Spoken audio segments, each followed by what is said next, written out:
Hi, everyone, and welcome back to the Making Milestones podcast. I thought today's topic would be a fun and informative topic to speak on because it's one of the more common things I see people talking about in the horse world, online and otherwise, and there's a lot of misinformation surrounding it. So I wanted to do a topic where I basically compare and contrast positive reinforcement and negative reinforcement, or as most people know it, pressure and release, which is the most common style of training in the horse world, and just talk about some facts and myths about both types of training and common misconceptions, because I just find that there's a whole lot of rampant incorrect knowledge on equine behavior and behavioral science, and it results in a lot of misinformation being spread around by people who are trying to portray themselves as experts on the topic, to the point where they'll just blatantly just be like, oh no, I've worked with a lot of horses, this is just true, man, this is true, horses think this way. And it's confusing because you have so many people that just eat this stuff up, and then they take on these incorrect ideas for the rest of their life with horses unless someone challenges them to reconsider how they think of things. So I thought this was a good topic to discuss because I think that there's an inherent bias and a really weird attitude towards clicker training and positive reinforcement in the horse world, to the point where people get oddly defensive for no reason. Even if you're just hey, look at this other way to teach this behavior that is less stress inducing, and people will just lose their minds and be like, oh, well, that just teaches bad habits. And they work so much harder trying to think of reasons as to why literally the most proven and successful form of training is not that. And it's just crazy. It's crazy talk, because there's just so much research out there on all different types of species showing which types of methodologies are actually the most likely to bring success, and also the most likely to decrease risk of injury for both animal and person.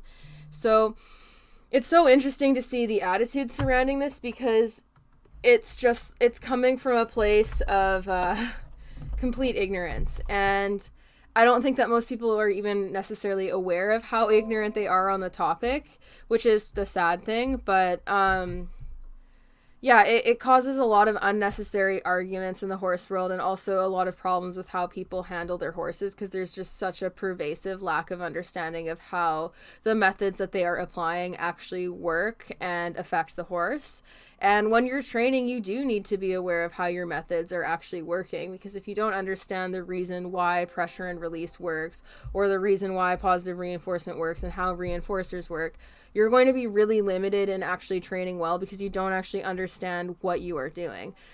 You kind of might realize, oh, if I do this, this happens, and from trial and error might learn what might work for you and your horse, but it's not going to work on every horse if it's methods that aren't particularly successful. And this is where people run into problems, where they might get 10 horses that they're able to do certain methods on, but then they get one that it completely backfires on, and then you're stuck, and you're in a position where you have a horse that just keeps regressing and needs to be sent off to training, or ends up not being suitable because the methods that people have learned for the course of their whole lives just aren't successful in certain types of horses.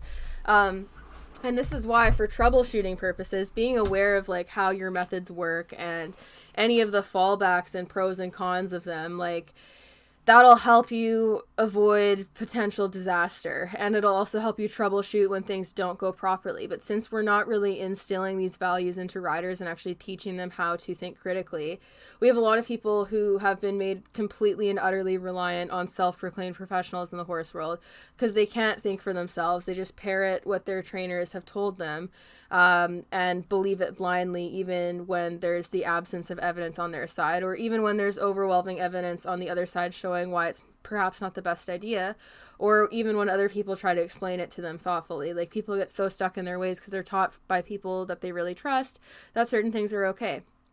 And it sets people back, and it causes more problems than what it's worth. So I wanted to talk about both, because one of the things that I find online with the posts that I make is people commonly think that I'm anti-pressure and release, which is just so absurd, because realistically, the only thing that I really criticize about pressure and release is the harshest forms of it being applied, where people are getting super, super loud and aggressive with the amount of pressure that they're adding. And then it becomes fear-provoking and stressful for the horse. But that's not what all pressure and release is. So it's really interesting to me how, if you criticize things being applied poorly or certain pieces of equipment that take things to an unnecessarily harsh level. It's so commonly framed by all sorts of horse people as you attacking like the entire idea as a whole and being like, this is completely abusive and bad and cannot ever be performed properly, when really it's the criticism of doing things the wrong way or doing things in a historically unnecessarily stressful way that we've been taught to do, and now we know better and we know how to apply these things better, and it's not being applied to the scale that it should be by now with the amount of information that we have out. So my issue is not with pressure and release, and there's this huge misunderstanding that like my advocacy for welfare and positive reinforcement and using more rewarding forms of training means that I am completely against pressure and release and I'm like a purist positive reinforcement only trainer, which is like a fallacy in itself, because realistically, like even a positive only trainer is going to end up at some point at least applying negative punishment in their program, whether they do it intentionally or not. And realistically, a lot of people also probably use negative reinforcement, whether they do it intentionally, repeatedly, or use it as like a key component in their training.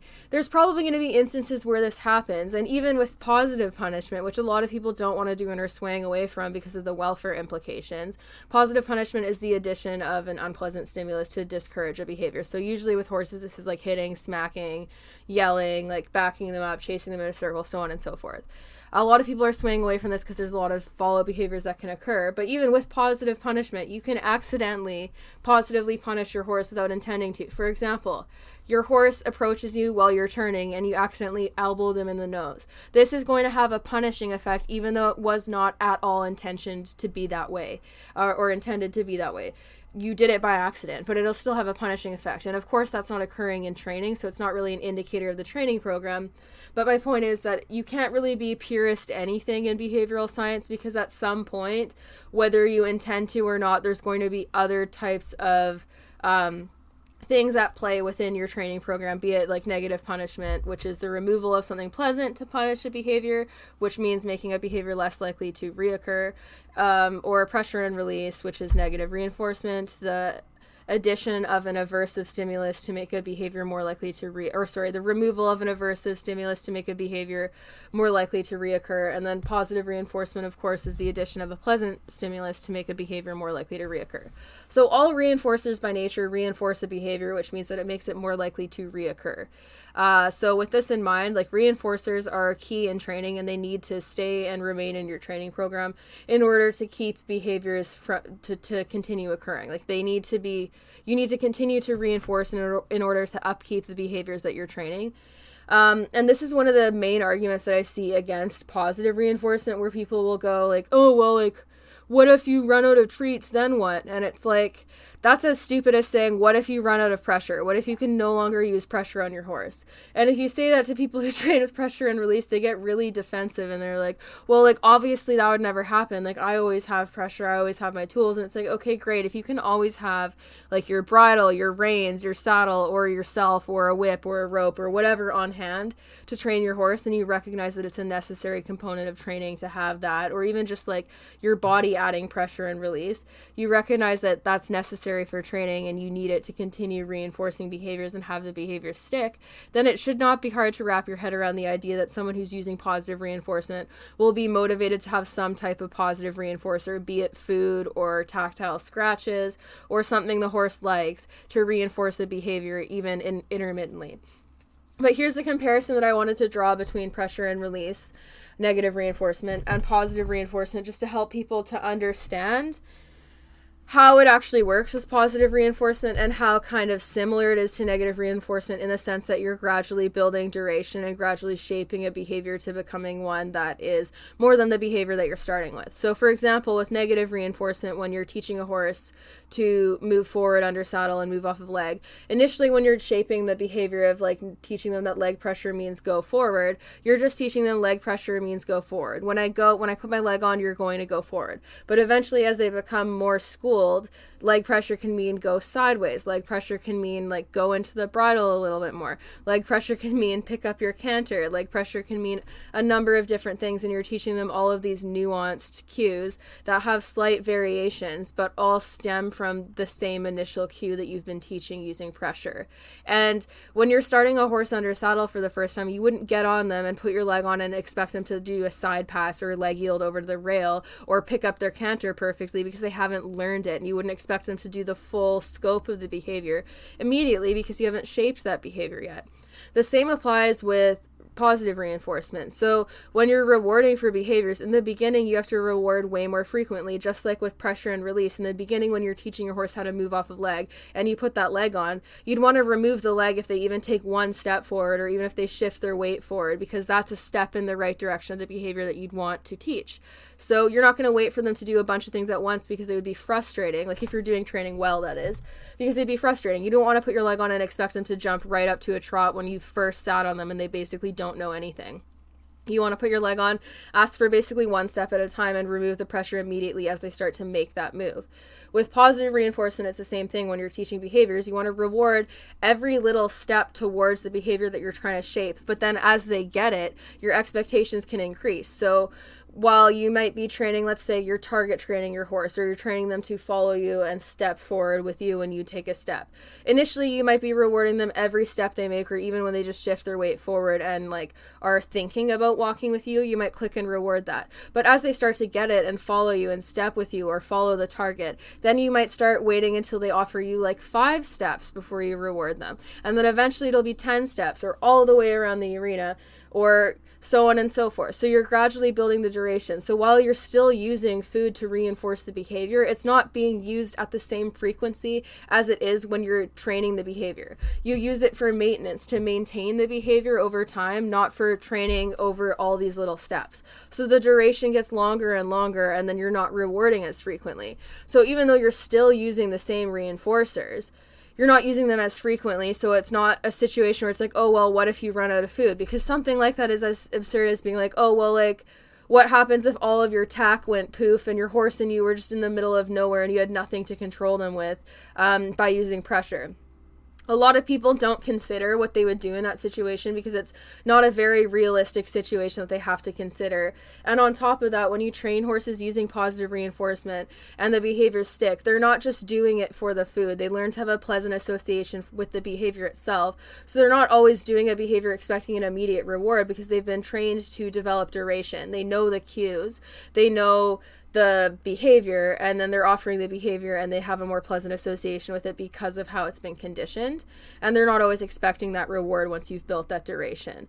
So you don't really need to worry about that, because the behavior is still there whether you have food to immediately reward it or not. However, if you stopped rewarding the behavior altogether and you weren't reinforcing the behaviors anymore, be it with like a reward or pressure and release, the behaviors would cease to exist whether you're using positive reinforcement or negative reinforcement, because you have to continue reinforcing and conditioning that behavioral response in order to have it not go extinct. If you stop asking the animal to do all these things and just don't train it at all and stop giving them any incentive to want to do that or to have to do that, then the behavior won't stick. So that applies to any form of training. You need to continually reinforce behaviors to have them stay and maintain consistency, and also maintain accuracy and how well the horse performs them.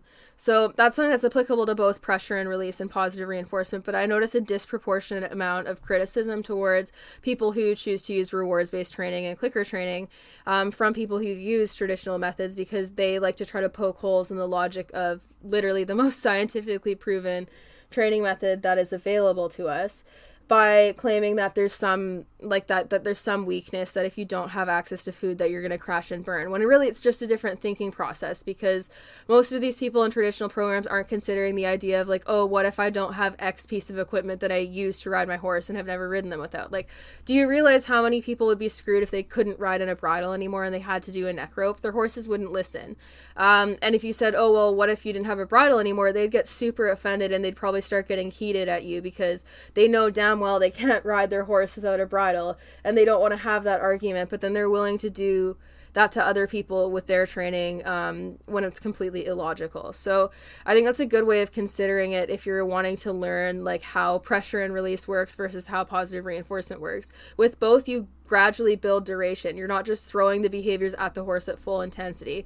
And with both, you're continually reinforcing the behaviors. Like every time you ride your horse with pressure and release that pressure, you're reinforcing those behaviors and maintaining the consistency of those behaviors by using pressure and release as reinforcement every single time.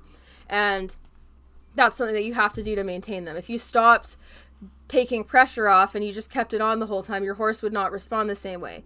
Similarly, if you just stopped using any pressure and just expected your horse to know what you wanted them to do, the behaviors wouldn't stick. So it's a necessity in any type of trainings, and neither form of training particular has a weakness over the fact that you need to continually reinforce behaviors using them, because that applies to literally any type of training. You need to continue to use reinforcers if you want behaviors to stick and if you want your animals to learn something and have motivation to train. So that's one of the arguments against positive reinforcement that really doesn't make any sense, and it stems from a place that is a lack of understanding of behavioral science, because it's just asinine, because they're arguing something that is equally applicable to their style of training. Like if we're arguing what would happen if we stop using reinforcers, we're all screwed. We all would cease to have behaviors stick. We all would have horses that wouldn't listen or perform well because we've stopped reinforcing them. It doesn't matter whether you're a clicker trainer or a pressure and release based trainer. Now, with that said, what I will say is that one of the shortcomings that I've noticed anecdotally with not positive reinforcement, with negative reinforcement, and that has also been reflected in study, is that like the level of motivation from the horses is typically lower. And if you have a horse who is not particularly sensitive to pressure and doesn't move off of it fairly easily and doesn't really care, the degree of the aggression and like loudness that you might have to use to finally get a response can sometimes be so harsh that it's like stressful and scary for the horse, or they'll get frustrated. And this is one of the biggest weaknesses I've noticed with negative reinforcement, because with horses that are a little bit more dull and don't care as much about things, you have to get a lot louder and like angrier and just like chasing them and just adding more and more pressure until you finally get that response and can remove it. And that doesn't always go well, because it can result in horses that get frustrated and then display aggressive behaviors at you because they're frustrated and they're trying to increase their distance from you by scaring you away. And it also can create horses that are distressed and become scared of people because they essentially have to keep getting things thrown at them more loudly and loudly until they finally give a response. With horses who are responsive in a non-stressful way to low amounts of pressure, it doesn't necessarily have to get as loud, because you can use non-escalating forms of pressure. But with non-escalating pressure, this doesn't necessarily work with all horses if they really don't care, because some horses will just sit there and take non-escalating pressure and not have it bother them enough and not have it be aversive enough where they're actually moving away from the pressure. They might be internally stressed a little bit, but it's not enough to get that movement. And then that's where you have to escalate more and potentially have it get a lot louder to the point where it is less ethical. And that's where I found huge value in positive reinforcement, because to motivate horses like that when they're dull like that, those types of horses are usually really food motivated. And if you can kind of entice them to start offering you movement that way, it's less stressful for them, and then you can link it to a tactile cue. That's the other thing that I find a lot of people don't understand about positive reinforcement, and that I also didn't understand in the beginning, is that there's this idea that not using negative reinforcement in terms of pressure and release in training means that you don't use any pressure, when that's not the case. You can teach pressure-based cues using positive reinforcement, and they can mimic the same cues that you see using negative reinforcement, but how they were trained and ingrained in the brain of the horse is what is inherently different. So, for example, a leg cue taught using negative reinforcement would have been taught using pressure and leaving it on until the horse, or doing like the non-escalating, like tap, tap, tap, tap, tap, until the horse moves forward, and then you immediately take off the pressure when the horse offers to move forward. Whereas with positive reinforcement, you could initially teach that movement under saddle by having the horse follow a target and then pairing that with the leg cue. You teach the target from the ground so they know the target, and then once you have a rider up, you'd start pairing the leg cue with the presence of the target, so that when the horse steps forward to follow the target, you have your leg on, and then you immediately remove it when they take that step, and then you're installing that tactile cue, but it was not taught using pressure and release. And that's how horses trained using positive reinforcement can learn essentially the exact same cues as horses trained using pressure and release, just the way that it was gone about being taught is inherently different, and then it results in different pathways in the brain, because positive reinforcement engages the seeking system in the horse because they're actually seeking a reward, whereas with negative reinforcement they're looking to move away from something that is aversive. So it's different systems in the brain, and there's a different association in the brain, and there's different chemicals in the brain released and different pathways created. So the way in which the behavior was taught changes how the horse feels about it. And it's not about the absence of pressure when you're using positive reinforcement. And I recognize that a lot of the ways that trainers can come across when they're promoting positive reinforcement may make it seem that way, because I initially felt that way too when I started seeing this movement go on online. I felt attacked. I felt targeted. I felt like they were saying like absolutely no pressure. And I was like, how unrealistic and absurd is that? And some of them were a bit that way, and they really did take a hard line and did the whole purist thing. And it was kind of uncomfortable and not my favorite thing to listen to. But most of them weren't actually saying that. I think it was just the defensiveness on the people from the other side, which I was included in that.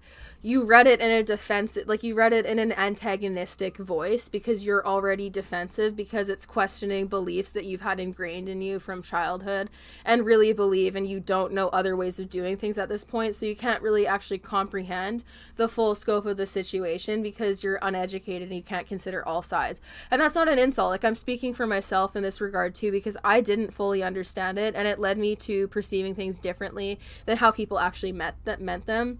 And it resulted in me being a lot more defensive and thinking that they were saying things that they actually were not saying. And the other thing that I think people need to consider with horse training is, like, when we're talking about animals and training, like, the perception of the learner, the horse, is what matters the most. So when we're talking about ethicality of training and what is most ethical and kind to the horse, the opinions of the riders and what they like to do and what their experiences are don't really matter, because we're talking about how the horse interprets it. And people who don't want to change what they're doing and who have grown comfortable with certain methodologies have a lot of bias and a lot of incentive to protect those methodologies, even at the expense of their horse. And in addition to that, due to the amount of misinformation in the horse world, we have a lot of people who've been so misled that they're operating on complete myth, and they're using that to justify their personal beliefs, which means that they're not coming from a place of reality and they're not coming from a place of understanding. And this also has been depicted in studies where we've surveyed all sorts of riders, be it like pleasure riders, amateur riders, lesson riders, people who don't own horses, horse owners, upper level riders of all types. And the studies have found that people in the horse world are notoriously unable to accurately read equine behavior, and they commonly refer to stress and pain signals as normal horse behaviors or quirks. And this has been something that has been repeatedly shown in studies and on a fairly large scale. And also, just like from operating in the horse world, if you talk to anyone in the behavior sphere who has done the legwork to learn more about equine behavior and the situations going on in the industry, they'll tell you that it holds up anecdotally. Like, a lot of people will have horses who are chronically stressed and even actively engaging in like clear stereotypic behaviors on their own time, and they will deny that it's due to stress because it's easier to make up some other reason than it is to come to terms with the fact that their horse might not be happy. And this is a rampant issue, and people do it to protect themselves, but it occurs at the expense of the horse. So when we're talking about training, like, and I think this is where I run myself into trouble online, because I look at things quite objectively, and it's not about pointing fingers and being like, oh, you're an abuser, or you're doing this, or you're doing that. But like, for example, talking about negative reinforcement and referencing it as aversive, that's what it is scientifically. Like, it would not work. I've said this in my last podcast, so I don't want to repeat this too much, but it would not work to remove something as a reinforcer if it wasn't aversive, because then the removal of it would be punishing if the horse actually wanted it to be there. So it has to be aversive. But aversive doesn't mean abusive. It just means like uncomfortable at most. It doesn't necessarily even need to be painful or fear-inducing. Like, it can be a low grade of just minor irritation. But by default, it's aversive, and people take offense to that because they don't like the idea of using aversives on their horse. But then it's like, if you're going to use that in your form of training, denying it and lying to yourself and completely rewriting the actual facts surrounding a form of training to protect yourself, it's not helping your horse. All you're doing is feeding into a delusion to help yourself feel better. at the expense of your horse. And it doesn't change the facts surrounding it. It just means that you're denying information. And a lot of people do that. I did it as well, because it's easier to protect yourself and it's easier to deny and pretend that these people don't know where they're coming from.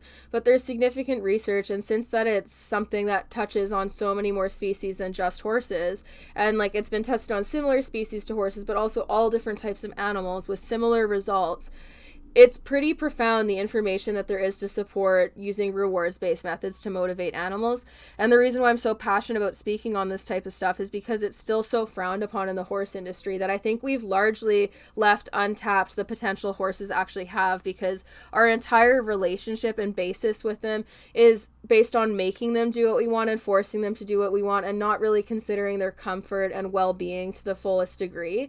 And they still perform with that for us despite the level of stress that the average horse is under, and how unideal the living situation is. They still perform for us and do all these amazing athletic feats and can learn so many things. So in my opinion, the training in the horse world is so untapped. The potential of horses is so untapped because we've not fully tapped into the idea of actually motivating them to want to do what we're asking them to do, and rewarding them and providing them with an incentive to want to do it. And I think that once we do that, and that becomes a large scale thing, in addition to considering living situations and making that better for the horses, I think we're going to notice a huge change in how horses respond to people and what we're actually able to teach them and the level of success that they demonstrate. And we're seeing this in so many different aspects of the horse world already, where we're seeing mass change. Like, for example, a lot of show jumpers are now taking their horses barefoot, and there's a lot of upper level show jumpers who've attested to the fact that the horses who are barefoot are more sound, they jump better, they're more successful, they have more athletic potential, and they're doing a lot better.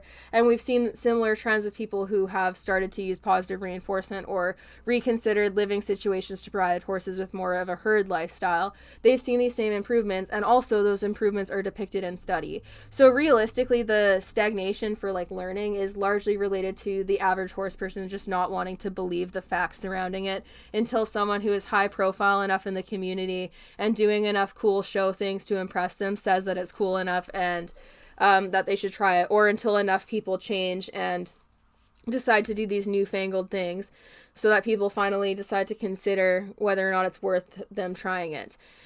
But there's a huge resistance against this information, and I think it comes from a place of people seeking to protect themselves and their own egos and not actually wanting to realistically look at the situation that we're in. And it's slowing us down, and it's damaging our ability to use the horses to their full potential and to have it be as harmonious and safe for every single one of us as it could be. And it comes from a lack of education, and that's the most frustrating part, because when you have a huge portion of the population of any industry that is believing the same misinformation and doesn't want to believe facts and just writes off study or science as like, oh, well, you can't train in a lab. They'll say they don't understand how the scientific process works. They're not willing to look at the information because they've already made up their minds. And when you have a huge portion, like arguably even a majority in the horse world that thinks of things this way, the sheer number of people willing to believe that gives it credibility in their eyes, because they're like, oh, well, like everyone I know does it this way, so it must not be able to be done another way.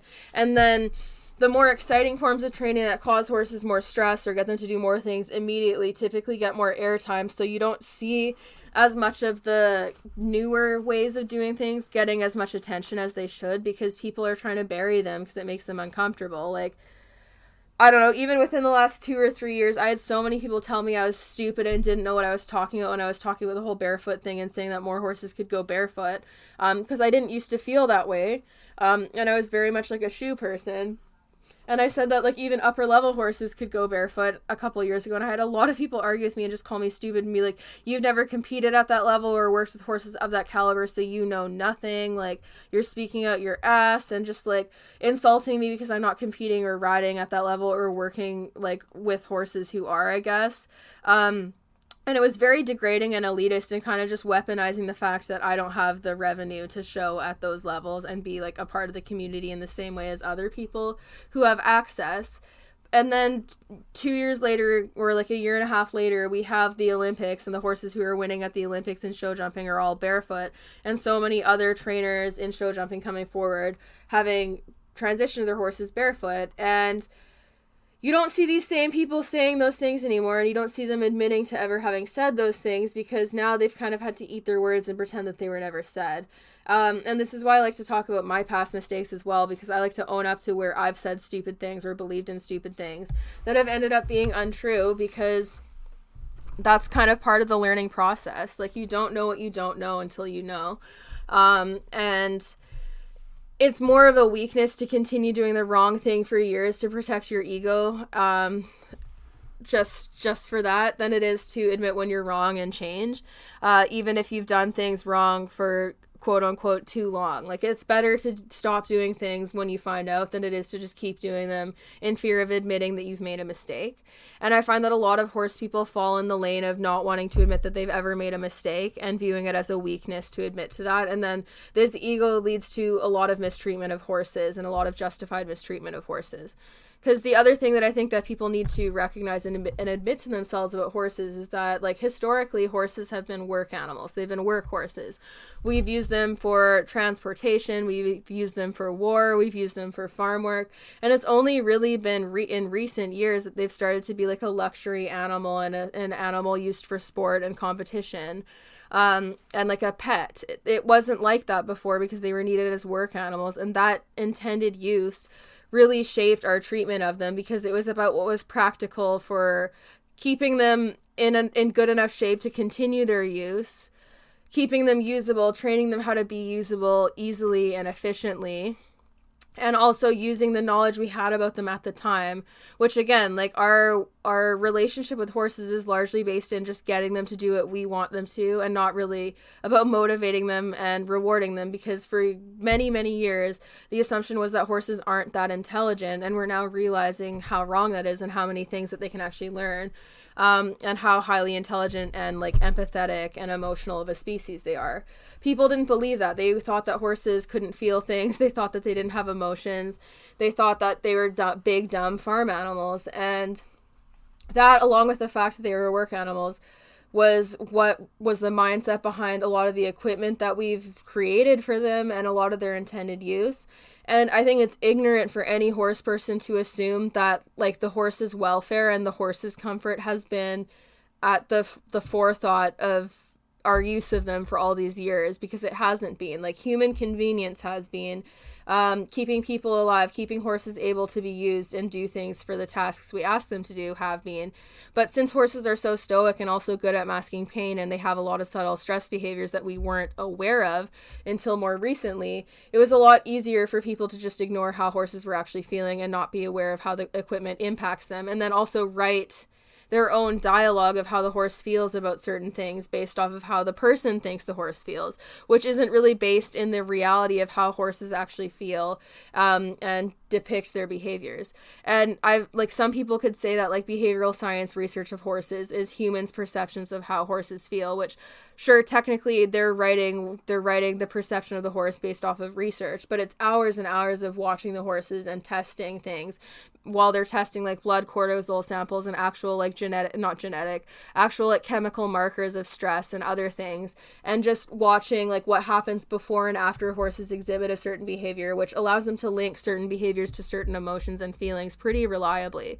So while there is some margin of error, there's a way higher margin of error for people who are just basing how they feel about horses off of their preconceived biases and anecdotal experience with horses, because they're not looking at it through the same unbiased eye, with hours of actually watching horses with the intention of understanding them, not just getting them to do their intended use, and research and label that. That's what researchers are doing. The average horse person isn't.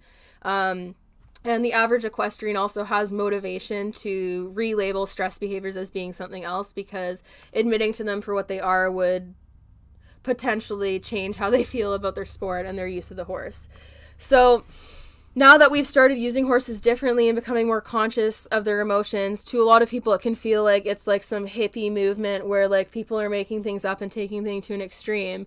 But the reality is, like, how we've treated horses has been to such an extreme on the end of, like, forcefulness and not considering how they are, and also not taking care of them in a species appropriate way. So when you start to move to the other direction, it's going to feel like a stark difference, because we're going from people literally never considering these things to considering them a lot lot more and starting to reevaluate a lot of old practices, which can then feel like it's a witch hunt and attack because these are things that have existed for longer than the more empathetic mindset has. But really, it's people just questioning a lot of old biases and things that they were taught and just taught to not even turn a blind eye at and just shrug off and just see as the normal. People are now learning more and they're becoming liberated by that knowledge and wanting to change things and do better because they're seeing the difference that it makes in their horses. And I, for one, firmly believe that if a lot of the people who talk down about modern horse training and like modern behavior science and like things that we're learning about horses and like the criticisms that come with that of like modern horse care training practices and competitive practices, the people who look down on that, I think, are more concerned about their place in the horse world shifting, and they're responding from a place of fear about that. It's not anything to do with the fact that they actually view the information as wrong, in my opinion. I think in their gut they probably know it's right, and that's why there's such a visceral reaction to certain information or certain criticisms of certain equipment and whatnot. And I think that that's one of the also the big problems in the horse world, because horse people identify so heavily with certain types of equipment and training methods, like for example draw reins or leverage bits, elevator bits, like twisted wire snaffles, chambons, neck stretchers. They'll identify so heavily with these equipment that when the equipment is criticized, they take it as a personal attack, and then they're fighting for their lives trying to defend this piece of equipment, which honestly, like from my experience when I was doing that, it was a guilty response to try to defend something to that level, especially when I was supposedly arguing with someone that I thought knew nothing. And it was because I was trying to defend my right to use it rather than the fact that the equipment was or wasn't kind. And a lot of people do this. And I think that we need to start asking ourselves, like, why is my identity as an equestrian tied so heavily to the bit that I use or the draw reins that I use or certain types of equipment that I put on my horse? Like, why do I identify so heavily with this piece of equipment that when someone makes a criticism, my first response is to defend the equipment and not consider the criticism and not consider any information behind the criticism, but just to blindly defend the equipment and attack anyone who, quote unquote, attacks the equipment that you use. It's odd to identify that heavily with the equipment you use because it's just equipment. If it's just equipment that's being used to communicate with the horse, in theory, if there is potentially something better that's kinder or safer for the horse, or that will be kinder or safer for you, or that will produce results that are more ethical, like, that really should be something that anyone's open to. Like, if we're truly in this sport for our horses, we shouldn't be so heavily identifying with equipment that we use that we're willing to defend it blindly without any real purpose and refuse to consider the fact that there's probably room for improvement. Because I would argue with most things, there's room for improvement. Like, unless people truly believe we're at our peak level of intelligence and knowledge right now, and there's not possibly anything we can learn or improve with what we already have learned, there's always going to be room for improvement in certain areas. Like, as far as horse bridles, bits, saddles, different types of equipment like draw reins, martingales, and so on. There's so much room for improvement when it comes to horse comfort and ethics and welfare, because like I said, a lot of this equipment was never invented with that in mind initially, and it's only been recently that more anatomical bit types have been coming out and different types of kinder equipment and bridles made to be more comfy on the face of the horse and so on and so forth. It's been recently that all this stuff has started happening because riders are starting to demand that more, so then producers of equipment are making it because there's more demand for it, whereas before that wasn't being prioritized as much. And when you're not prioritizing something, it's highly unlikely that we're going to be at the pinnacle of like completely mastering what is ethical and comfortable for the horse, because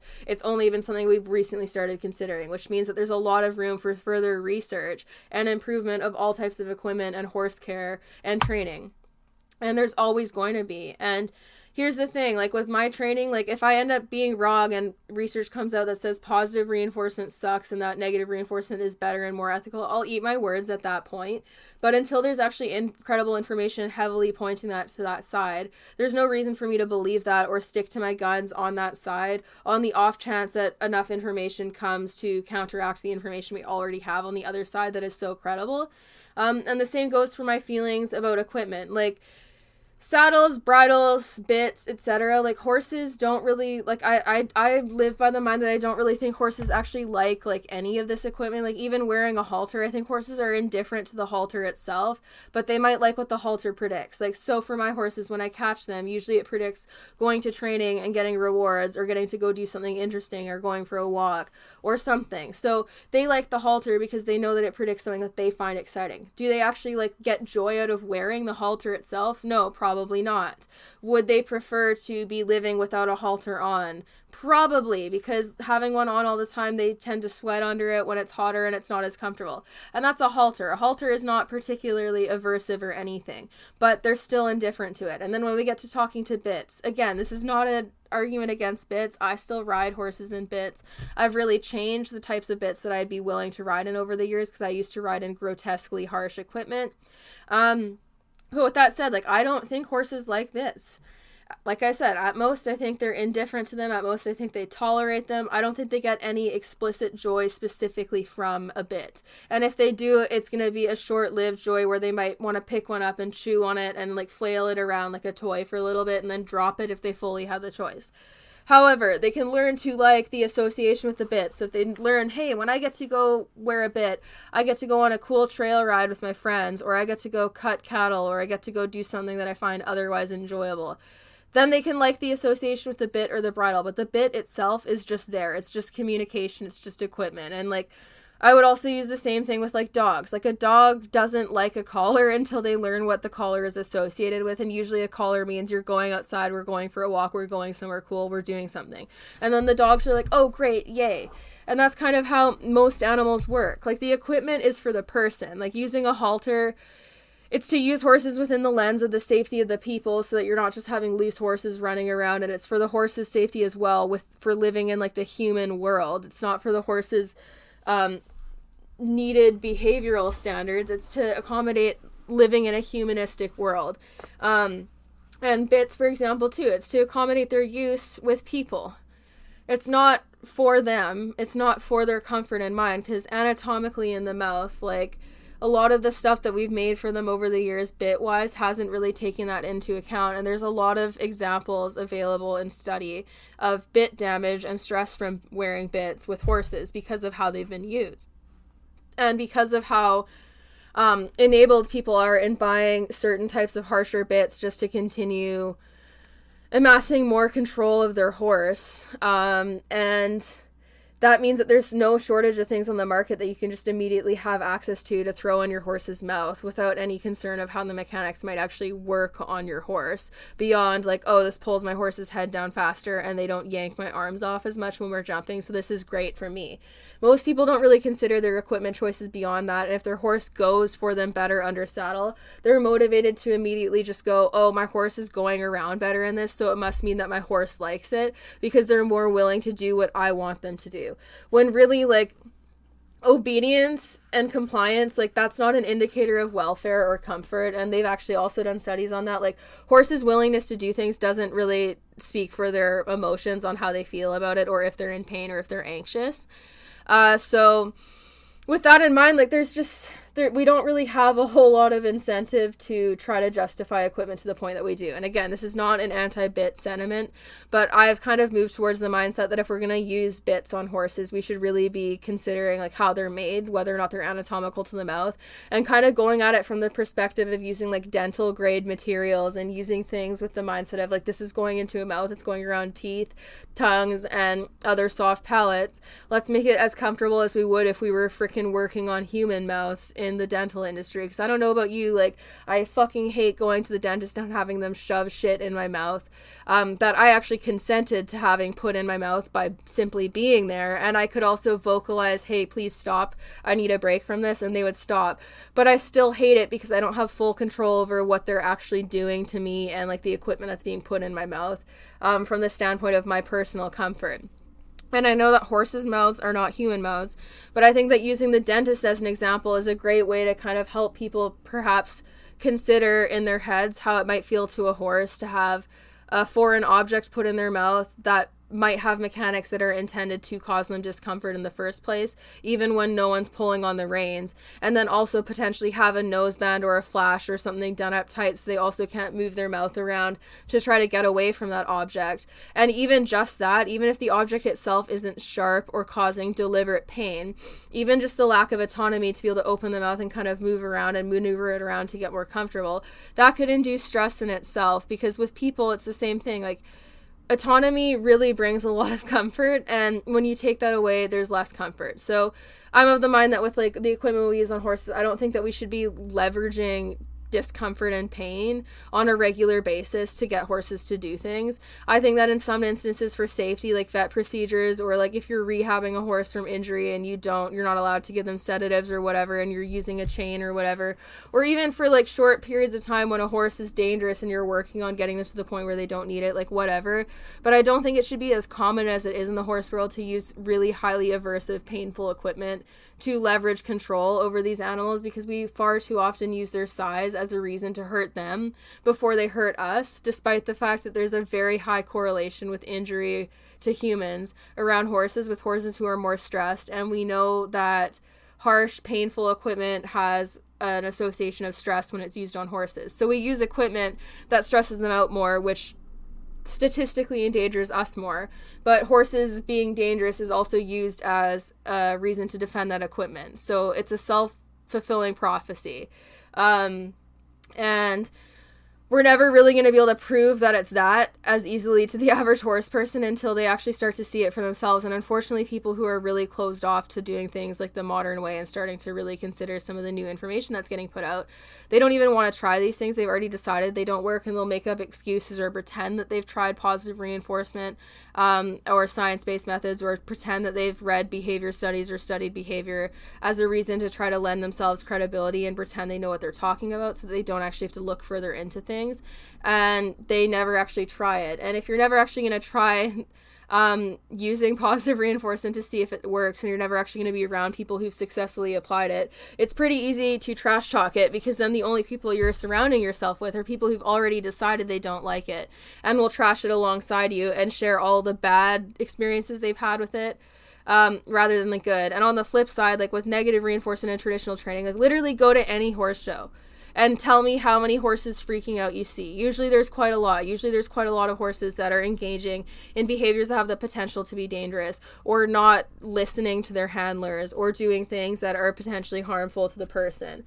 They're everywhere. So the whole notion that like positive reinforcement is the problem that's ruining the horse world and creating poorly behaved horses is so false, because it speaks for such a small percentage of the horse world, and yet there's a high percentage of really poorly behaved, dangerous horses that are ending up at auctions and in other situations that put them in danger. And if it was positive reinforcement that was contributing the most to that, it would be really clear, and there wouldn't be as many horses at auctions if it was solely just from positive reinforcement trainers and people using rewards-based methods, because there's less of them. There's way, way less. But we see so many problems in the traditional sphere of things that are justified, and excuses are made for them for being like due to this, that, or the other thing. Meanwhile, if like anyone sees like anyone's horse with positive reinforcement literally do anything, like I'm not even joking, like I've had people criticize my training over my horse looking at grass and like slightly pulling the lead rope towards grass, not yanking me, just looking and wanting to take a bite of grass. And they're like, oh, see, like they're not that well halter trained.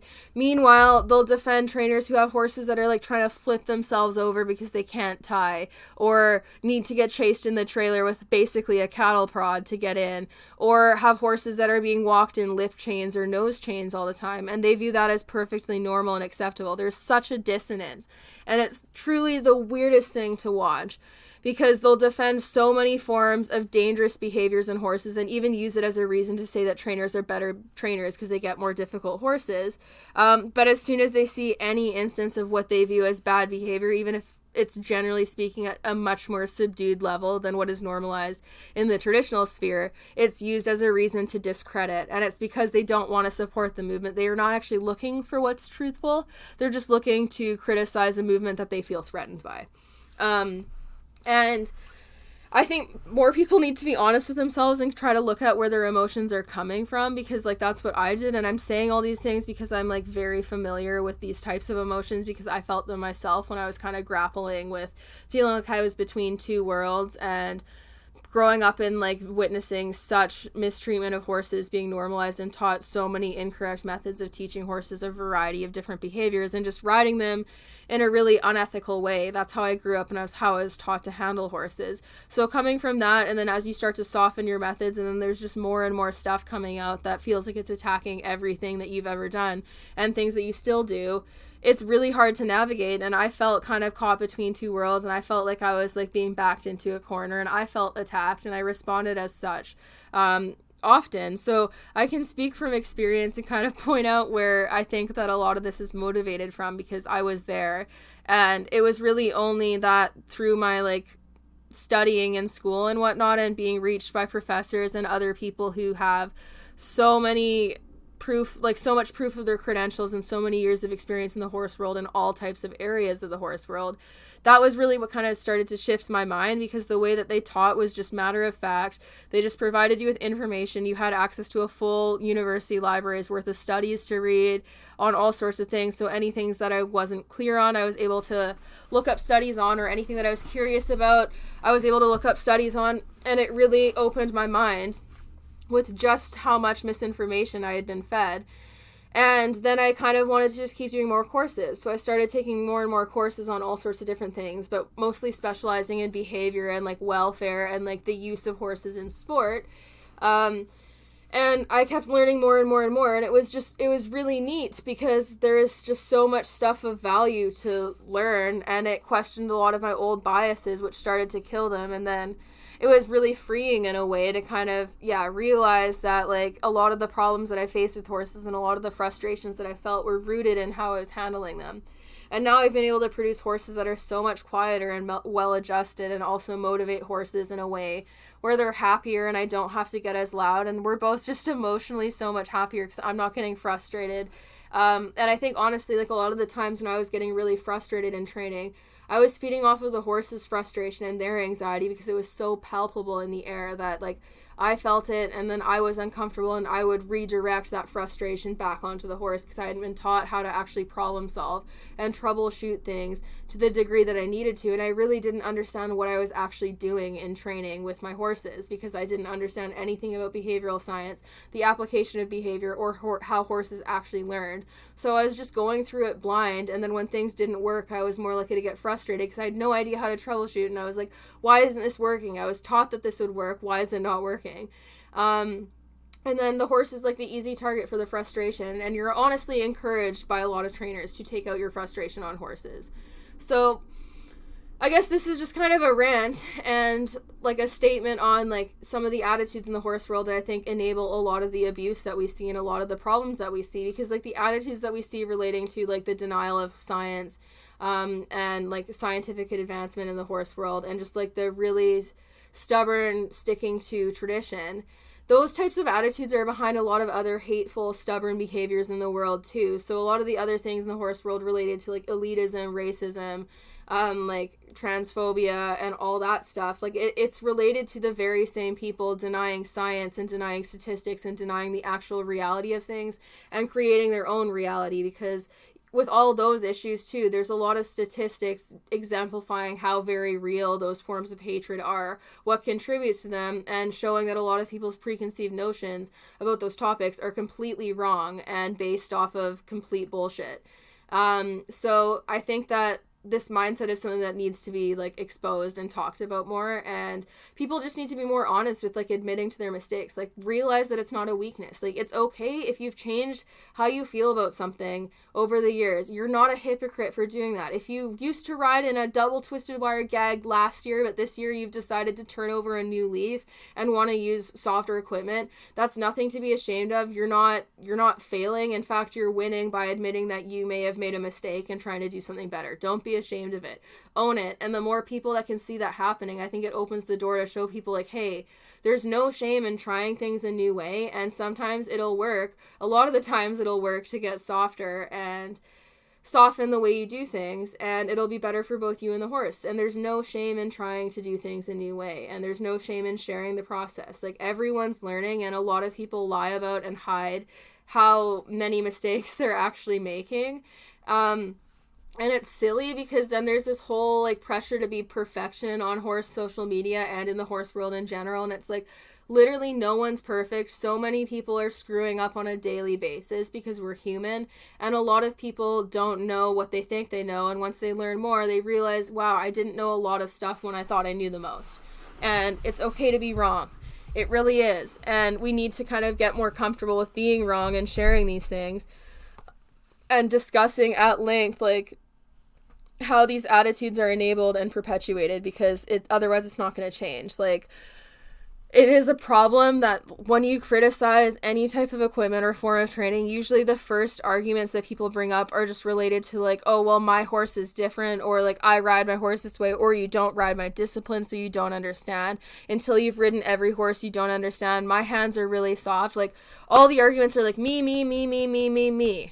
I'm special. My horse is special. And it's basically trying to argue that these people have some sort of outlier of a horse that either like biomechanically doesn't reflect the horse species norms, or mentally is different, or that there's some god tier human who somehow overrides the mechanics of a bit that is intended to be harsh. Like, the whole soft hands things in relation to bits is weird to me, because if your hands are soft, like, soft hands shouldn't be seeking to be weaponized. If you have soft hands, you should want them to feel soft on the mouth, and if that's the case, you shouldn't be seeking out bits that intentionally aggravate the amount of pressure in the mouth, or have certain mechanics that are made to cause the horse more discomfort so they respond quicker. If you're looking for bits that do that, then your hands aren't truly soft, because you're seeking to make them harsher by the equipment that you use. So it doesn't matter if your hands are soft if you're using weapons, you know, like, doesn't matter. If you want a bit that has harsh mechanics, the harsh mechanics are still there no matter how soft your hands are, and that's something that you need to consider, because you're not a perfect person. People get left behind over jumps.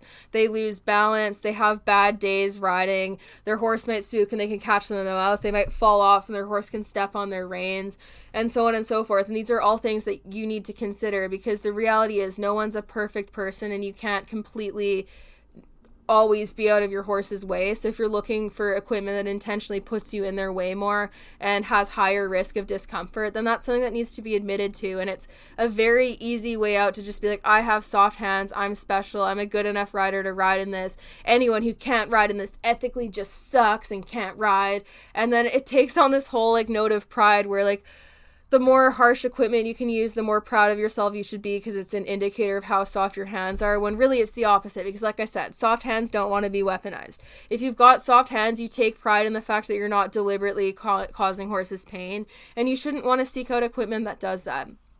Honestly, looking at how the equipment you use acts on the horse is so important, because even at rest, there's a lot of bits and noseband setups and bridle setups that are used that even when the rider is not touching the reins will cause discomfort in the mouth because of how they fit or sit in the mouth, or because of the actual physics of how the equipment works together. And this is why like pairing of nosebands and the bit you use also matters so much, because if you have like a noseband that cranks the mouth shut with a bit that really amplifies pressure in the mouth, not only can the horse not open their mouth to escape it, but then they're dealing with increasing levels of pressure in their mouth and entirely reliant on the rider knowing when to give, when the rider cannot perceive how the horse is feeling or really read their facial expressions to know how much discomfort they're in from when they're above them. And like I said, most riders are not adept at reading equine behavior. So it's just, there's too much of a margin for error. So this is where I'm like, you know, we need to soften the amount of equipment we have available, and we need to stop making it such a huge market to provide all these quick fixes to riders that are at the expense of their horse's welfare and well-being. Like, we need to soften what we are doing and start to consider the horse more, because that's not something that's been considered. And a lot of people like to say they put their horse first and that the horse is their number one priority and that they love their horse and welfare is the priority, but then the behavior doesn't reflect it. So it's easy to say that about yourself, but if your first concern is defending yourself and the equipment that you use because you don't want to change, if that's your first concern in welfare discussions, then you're not actually in this for your horse, because people should be pausing for a second and considering, like, is there a way that this could be kinder to my horse? Is there a possibility that I'm harming my horse? The answer is yes, because even with humans, we can communicate directly to each other in a much easier way than you can with your horse.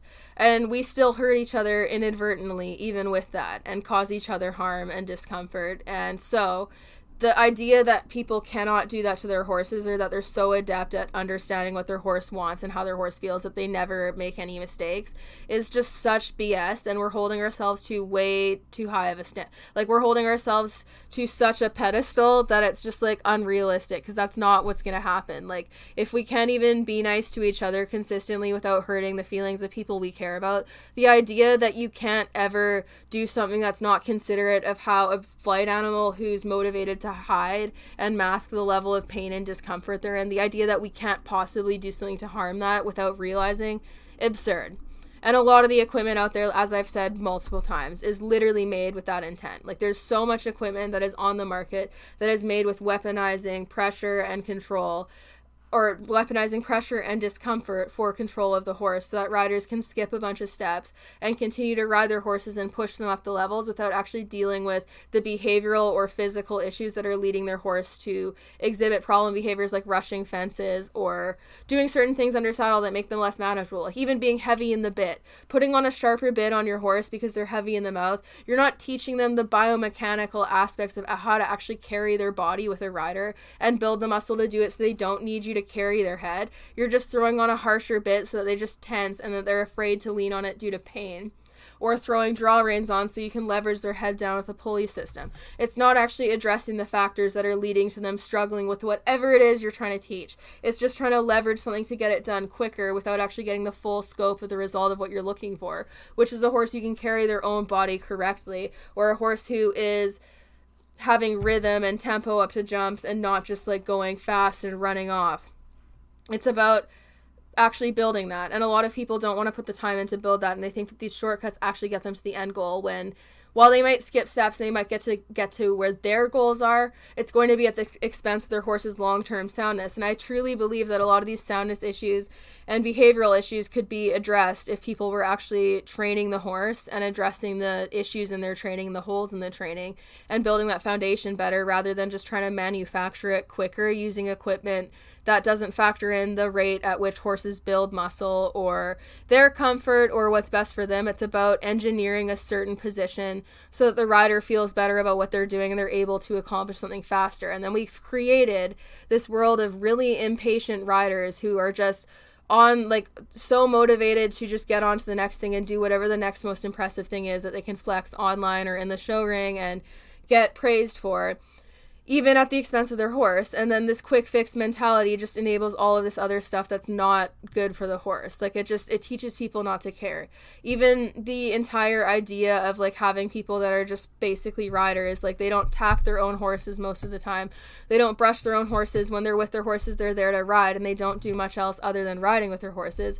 It's really hard to actually build empathy for an animal that you don't take the time to understand and that you only get to know within one context. Like, if you only ride your horse, especially if you have people grooming it and tacking it for you every single time, you don't really know who they are as an individual, because you only know them within the context of your rides. And horses and their individual personalities honestly usually come out more in their time off and when you're hanging out with them on the ground and not riding them, because you're interacting with them more directly in a way that they are more likely to be able to understand better than under saddle, since that's like a very humanistic approach to things, is riding them. You're not likely to get to know them as well. And I think if more people spent more time with their horses, watching them in turnout and actually seeing what they did all day, especially if the horse isn't turnout, like you sat out at the barn for 12 hours a day and just saw your horse standing, staring at the wall all day in their stall, it might change how you feel about keeping them stalled for the vast majority of the day. Similarly, if you take time to actually groom your horse and tack them yourselves, you might notice where they are sore. You might notice that they aren't happy to be girthed. You might notice that they're not particularly in tune with people or interactive with people and don't particularly have an interest in being there. Or if you spend time with them in their herd setting, you might learn how they interact with their friends and like what they actually do for fun, how they play, where their favorite itchy spots are. And you can learn all these things just by watching them. But people really only are taught how to learn about horses through the lens of riding them, which makes it really, really easy to ignore their feelings and ignore their needs and ignore a lot of things about how they are as creatures. And I think that's how we have kind of gotten to the point where we are in the horse world, because a lot of people don't actually know about their horses on the full scope of how horses live. A lot of people that own horses and board them out don't even know what their horses are eating. They don't even know how to make their own diets. Their trainers can be in charge of like who's shoeing their horse, who the vet is, and they have very little control over the whole thing. And they're not really taught how to critically think for themselves or how to do anything for themselves. They're basically conditioned to be utterly reliant on other people, which makes them easier to take advantage of, and it's easier to get money out of them because they can't do anything themselves. And a lot of trainers do this. It's so common in show barns. This is how I grew up, was the mentality I grew up in. They made all of my horses feed plans, everything. And like, honestly, the people doing all these things weren't really qualified to be doing what they were doing. They didn't know enough about equine nutrition. They didn't know enough about food. They put the horses on the wrong types of diets that would have made them more hot to ride and more difficult to handle, and way too much grain, not what they needed. And didn't address the other factors that were causing issues either within the diet or within the care of the horse. And I didn't really know how to seek out other options. So it was very largely influenced by like whoever I was training or boarding with at the time. And I think a lot of horse people can attest to this. And with some boarding facilities, depending on the trainers or barn owners you board with, it gets to the point where even if you want to do things with your horse and you ask, they'll just say, no, you can't do this with your horse. No, you can't change their feed. If you want to change their feed, you need to leave. So for people who are trying to learn, there's barriers there as well, because even if in theory you learn and you want to try to do something a different way, and you've learned that it's actually very well researched, if the person that you board or train with doesn't believe that, they're not really going to care, and they'd view it as an insult to themselves to agree with you if they feel they know more, even if your side's more researched. So even if you own the horse, there's barriers to try to stop you from actually caring for it how you like, or discourage you from learning how to do that, because people will treat you like you can't access that information elsewhere. And it goes into as far as like even trainers not wanting their students to ever train with other people. I've known trainers who go as far as not even wanting their kids to clinic with other people, which is insane. It's all about control and not allowing for outside opinions so that they can't have their opinions tainted by other equestrians, which is a problem, because I truly think any good trainer who believes in their program and knows what they're talking about should be able to field like basically any question their students or boarders have and handle it with grace, even if it's a challenging question, and explain their philosophy and how they do things and why it is the best way. They should be able to do that for their students and not be fearful of the opinions of other trainers potentially being taken in. And now I agree with it. Like, for example, if you're a trainer that is very holistic and uses rewards-based methods and has a student who wants to go to like Clinton Anderson or something like that is warranted. If it's very conflicting with what you're doing, that's warranted. But the idea that trainers should have a monopoly on their students to the point where they should not get any outside opinions is so insane. And it's directly correlated with the need for control in the horse world and the want to control other people's animals.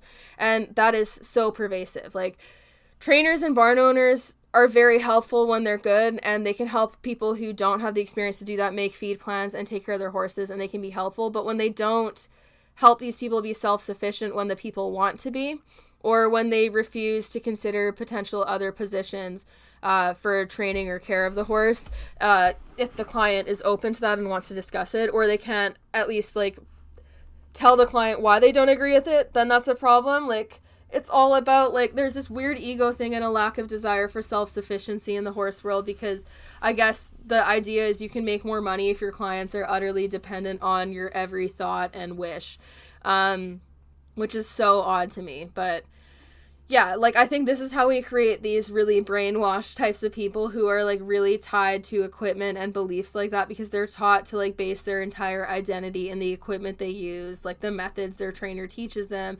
And, like I mentioned in the last podcast, being, like, gritty and brave and getting on big, scary horses and doing all these things. Like, they are taught to value themselves that way, so then it's hard to disconnect themselves from that area of value, because if they stop valuing those things, then they probably feel like they don't have any value. So it'll be a hard thing to change, but I think that this is like, I think the point that people should take away from this is mostly that, like, whether or not you really trust your trainer and barn owner, you should always be wanting to look at information yourself and learn more and be open to hearing the opinions of other people. And you should be learning how to determine a credible source, critical thinking skills are something that people aren't taught enough, and learning how to determine and value credible sources so that you can see, like, even when you're like checking what your trainer has told you, just because you trust in like your trainer doesn't necessarily mean they're the expert on everything that they're talking about. So if you find a more credible source, it's okay to not always agree and blindly follow the things that everyone around you does or the things that people teach you do. You're allowed to be your own person and find out new things. So I recommend looking into credible sources and learning how to define those, and recognizing the fact that the opinions of a trainer can largely just be that, like, unless they're founded in scientific research or something like that, it's largely opinion based and they don't necessarily have any merit. And when we're also talking about welfare pertaining to horses, the opinions of the trainer and the trainer's ability to get the horses to do things that they want them to do, or their ability to win ribbons on those horses, does not mean that the welfare is good. There is no correlation between good welfare and winnings or the amount of tricks a horse knows. There's none. Horses will perform when they're very unhappy even, so we can't be using the ability for the trainer to get them to do things as a justification for the ethics of the program. It doesn't hold up. And we need to value, how the horse feels is first and foremost when it's welfare discussion. Like, nothing related to training or how much the trainer has done or how cool they are or how many people they know matters when we're discussing welfare, because it's solely related to the horse perception and the likelihood of it causing the horse stress or discomfort. And a lot of normalized things we do that. And again, like, stress and discomfort is a normal part of life. No matter how hard you try to advocate for your horse, you're not going to be able to completely alleviate that for them. But we can do our best to do that. And I think there's a lot of things that we know from research are inherently problematic and stressful to horses that are continued to be used and denied. And like, the worst part is people are using them while being in denial of how they work or how stressful or how uncomfortable they are to the horse. And I'm of the mind that at least if you're going to use equipment or certain types of methods that are stress inducing or pain inducing, you should be recognizing the potential to cause pain rather than denying it and making up excuses like, oh, horses have really thick skin, they don't care. If they really didn't want to do it, they wouldn't, because all of those excuses are completely baseless and have absolutely no proof or evidence on their side to suggest the validity of them. So it's just like blowing hot air and just like denying something at that point. Like, consider how your horse feels, and also consider softening equipment, because it might surprise you. Like, honestly, the amount of horses I've gotten in at this point, after for years being taught that some horses just need harsh bits and that they're just too tough to handle and too difficult, I've yet to actually meet a horse that is like that. I've gotten horses who have had bolting issues, bronching issues, rearing issues, all sorts of problems that have been tried to be fixed with certain types of equipment. And when they get here, I take all of their shit off and use like the softest like snaffle I can find or go bitless, and I've yet to actually find a horse that cannot make that transition. All of them are fixable. I don't think that the horse that actually needs a harsh bit exists. I think it's the rider that needs it. The equipment that is used on the horse is an indicator of the rider and like the horse's stage of training, but no stage of training justifies unnecessarily harsh equipment, in my opinion. There's always a way to fix it with something softer, in my opinion, and it's changed like what I'm willing to use. But I used to justify a lot of harsh equipment, and now it's like I get these horses in where people have said that they need this, that, or the other thing, and I'm taking it off and putting them in less and not meeting problems, and in fact the horses are better and less stressed, which has led me to believe that the equipment is also kind of part of this whole self-fulfilling prophecy thing, because sometimes when horses are stressed, or a lot of times when horses are stressed, it's due to the equipment that they are wearing. It's not due to the environment or them being naughty or whatever people are thinking. Like, a lot of times the equipment is just the tip of the iceberg where they're like, finally I cannot take this anymore because this equipment adds enough discomfort, screw this, and then they keep meeting behaviors that the rider will associate and attribute to other things, when really the equipment is a top contributor. So frustrating. I would love to see a shift in the mindset in the horse world and start seeing more equipment regulations, especially in show jumping, and see more of a movement to allow riders the opportunity to use kinder methods, like, for example, being able to ride bitless in dressage. Like, I think if we're going to let all sorts of bits fly, like into the show jumping ring, or double bridles and spurs fly in dressage at the upper levels, then you should be welcoming and opening the door for people who wish to do the same things with less. Because at the end of the day, you're judging it on the horse and how the horse goes and presents themselves. And even if the horse went equally comparable to a bitted horse in dressage. I think the bitless one would pin lower with most judges simply due to the tradition. But with that in mind, like if the horse can go in and perform just as well as a bitted horse bitless, they should be allowed to be there. And we should be making more rules to enable showing in soft equipment and doing more holistic welfare first approaches in training, and to promote that, then we should rules that enable people to do the opposite. Especially if we're going to pretend that welfare is a top care in the horse world, and it really should be, because the vast majority of horse people you meet will talk about how much they love the horse and how they're in this for the horse until they're blue in the face, but then a lot of the treatment that they do doesn't reflect that. And I don't think that a lot of people mistreat horses to be malicious. It's what they've been taught and conditioned to do, and what they've been taught is right. So there's this weird disconnect, and they don't view it for what it actually is, and they don't view it as being cruel, even when they're yelling at and getting mad at a horse and calling it a shitty horse and taking it out on the horse like that. They view it as different because it's just what they've grown up watching and happening. So it's a really difficult thing to change, because it requires people really self-reflecting and actually understanding why they feel certain ways and understanding why they react certain ways, which is a lot harder to do than just educating people, because it's also trying to encourage people to become more emotionally intelligent, and understand where some of their biases arise from. So it'll take a while, but I'm hoping that it'll happen soon, because I think that we're going to be our own demise otherwise, and the industry is going to go under, because I just repeatedly see people proudly defending really harsh training methodologies, and posting videos of them gleefully being really mean to horses and having these highly stressed horses go in these dangerous situations where they're at high risk of injuring themselves, and people are just laughing and calling them stupid horses and stuff. And when they're called out by other people, they'll just laugh at that too and poke fun at it and call it like tree huggers and say that like the horse world's going crazy and stuff.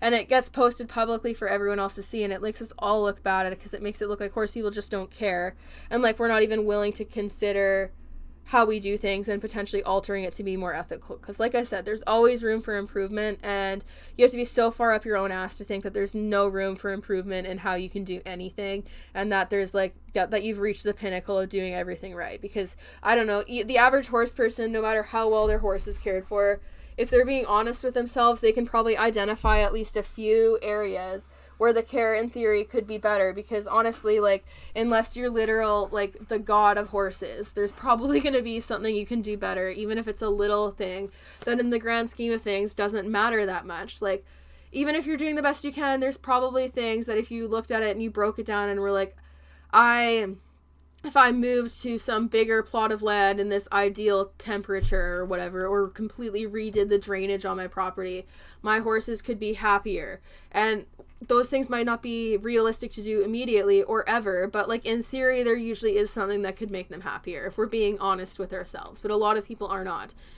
So basically that's that. Like, this isn't about villainizing any types of training. It's about honestly looking at like what's best for our horses and where to move forward, and considering just being more soft and considerate in our training approach, because we've been conditioned to not be that way.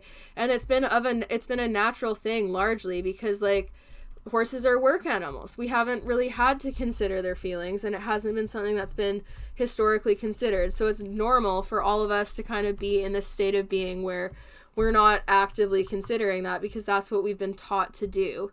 And yeah, so that's that. We just need to alter our thinking and start to grow more, because we have stagnated, I think, and there's a lot of people who are in denial and stubborn and not wanting to accept new ideas for things. So that's my dream and that's my goal. So thank you for listening, everyone, to another podcast. I'm going to be posting my Mad Barn podcast next after this one. That one's going to be talking about forage replacements for hay in the event of like a hay shortage, and just talking about the viability of that and some options that people have for stretching hay during shortages. So that should be a really fun one to do. So I highly recommend checking that out. And also don't forget to check out my stores. I've had a bunch of new product releases for summer. I have some lovely new short sleeve summer riding shirts that are affordably priced and super cool. sweat wicking and well ventilated. They're comfy and I think they look good. Like, I mean, the opinion's up to the individual interpretation. I love how they look. You can shop those on the amoreequestrian.ca website, AMORE equestrian.ca, and all of my stuff is under the Milestone page. Those are my product releases. The rest of the stuff belongs to my friend Callie, who runs the business. Everything ships out of Canada, so if you're in Canada, you don't have to pay customs. For Americans, the shipping is still cheap and it gets to you quite quickly because it's actually faster to ship into the US from Canada and cheaper, surprisingly, which sucks. Sucks for Canadians, I mean. But yeah, so you can check that out there. I also have some saddle pads still available on the website, and there are some limited quantities of bridles still available. I have my big bridle restock coming on June 30th. So if you're interested in buying from the restock, I recommend heading to the website then to shop the restock. And then we're going to be having some of our new releases coming in over the next couple of months, like the Western bridle and the rose gold bitless and bitted bridles. So those will be happening soon. And then, we will, be just continuing to develop that. I have some more releases for clothing coming out soon. I still have some samples for the base layer samples available, and then I also have a new base layer release for the summer that's available as well. The samples are really low price. They're basically priced at cost because we got a sample order in and the sizes weren't quite what we wanted. They were too small, so we're selling all of those. The breeches fit small. The base layers are more true to size, but I would size up if you don't like a snug fit. They're priced quite cheap as well. The base layers I think are only like $35 Canadian right now, so I recommend checking that out if your size is available. We're dwindling on sizes, but there's still some available. So you can check those out. I also am working on a bunch of tutorials for my Patreon. We're doing a desensitization series and I'm doing a positive reinforcement starting under saddle series with horses, and there's already a bunch of tutorials already live for like teaching target training and whatnot. Most of the tutorial access is for people in the gold tier, which is the $8 a month tier and above, and that's $8 a month Canadian, so I think it's like $6 US. And so they have access to most of the tiers. If you want free training help, well, not free, like free with the tier. Training help tiers are like the Milestone student tiers, which are the higher tiers. If you're interested in getting training help and advice, I would recommend checking those out as well. And yeah, you can subscribe for as little as $1 a month to support me and also see some behind the scenes product development and other stuff like that. You can check that out at Patreon, patreon.com/SDEQUUS. If you're interested in checking out any of the Mad Barn supplements, you can do so on the Mad Barn website, madbarn.com if you're American, or .ca if you're Canadian. And you can use my code SDEQUUS for a discount. You can also get a free diet analysis on their website. I'll link that all down below in the description, and you can check all that out. Yeah, so don't forget to check out my pages and my new product releases. We're still looking to move a bunch of quantity because I'm still catching up after all of Milo's vet bills. He's supposed to be going in for an arthroscopy soon, so that's going to add to it. So it's been really hectic. I've been falling behind, but we're getting there. So yeah, check out all that stuff. I really appreciate the support and the love for my products, and I hope that you guys enjoyed this podcast. Thanks so much, and have a great day.